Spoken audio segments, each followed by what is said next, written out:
ಮರೆ ಸುರಿಯುತ್ತಿರುವ ರಾತ್ರಿ. ಎಲ್ಲರೂ ರಾಕೇಶ್ ತಾತನ ಹಳೆಯ ಮನೆಯಲ್ಲಿದ್ದಾರೆ.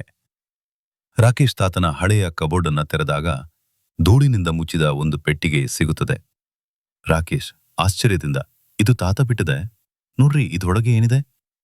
ಅನುಜ್, ಇದೊಂದು ಸಣ್ಣ ಬಾಕ್ಸ್ ಅಲ್ಲ, ಈ ತಾತನಿಂದಲೂ ದೊಡ್ಡ ರಹಸ್ಯ ಇರಬಹುದು.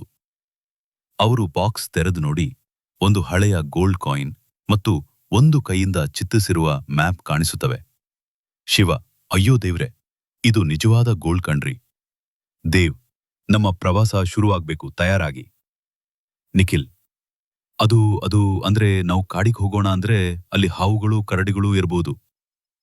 ಅವರು ಸೇತುವೆ ಇಲ್ಲದ ನದಿಗೆ ತಲುಪುತ್ತಾರೆ. ನೀರಿನಲ್ಲಿ ವಿಷ ಸರ್ಪಗಳು.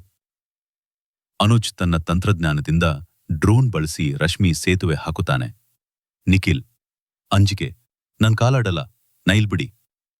ಶಿವ ತಳ್ಳುತ್ತಾ, ನೀನ್ ಚಿನ್ನ ನೋಡಕ್ ಬಂದೆ, ಹೋಗುದ್ ಬೇಡ ಏನಾಯ್ತಾ? ಇಲ್ಲಿ ಯಾರೋ ಮಾತನಾಡಿದ್ರು ಎಂಬ ಶಬ್ದಗಳು, ಮಳೆ ಮತ್ತು ಹೊಳಪುಗಳು. ರಾಕೇಶ್ ತಾತನ ನೆನಪುಗಳನ್ನ ನೋಡುತ್ತಾನೆ. ಅವರು ಈ ಕಡೆಗೂ ಬಂದಿದ್ದ ದೃಶ್ಯ ಹಠಾತ್ ಮೂಡುತ್ತದೆ.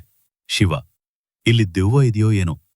ದೇವ್, ಇದು ನಮ್ಮನ್ನ ಪರೀಕ್ಷೆ ಮಾಡೋ ಕಾಲ, ಹೆದರ್ಬೇಡ. ಅವರು ಕೊನೆಗೆ ಕಳ್ಳಗಾರರ ಕುಟೀರ ತಲುಪುತ್ತಾರೆ. ಹಳೆಯ ಗೋಲ್ಡ್ ಹಂಟರ್ಗಳ ವಂಶದವರು. ಅವರು ಗೆಳೆಯರನ್ನ ಹಿಡಿದು ಹೋಗಿ ಮ್ಯಾಪ್ ಕಸಿದುಕೊಳ್ಳಲು ಪ್ರಯತ್ನಿಸುತ್ತಾರೆ. ಅನುಜ್ ತನ್ನ ತಂತ್ರಜ್ಞಾನ ಬಳಸುತ್ತಾನೆ. ಶಿವ ತನ್ನ ಹಾಸ್ಯದಿಂದ ಕಳ್ಳರ ಗಮನ ತಪ್ಪಿಸುತ್ತಾನೆ. ಒಂದು ದೊಡ್ಡ fight scene, shootout, slow motion fight. ಮ್ಯಾಪ್ನಲ್ಲಿ ಕೊನೆಯ ಹಂತ, ಒಂದು ಬಂಡೆಯ ಒಳಗಿನ ಗುಹೆ. ಅವರು ಅಲ್ಲಿ ತಲುಪಿದಾಗ ರಾಕೇಶ್ ತಾತ ಬರೆದಿಟ್ಟ ಒಂದು ನೋಟ್ ಸಿಗುತ್ತದೆ. ಈ ಚಿನ್ನ ನಿನ್ನದು ಅಲ್ಲ, ಎಲ್ಲರ ಶ್ರಮದ ಪ್ರತೀಕ.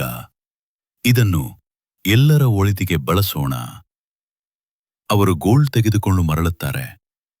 But instead of keeping it, they donate to build a school and hospital in their village.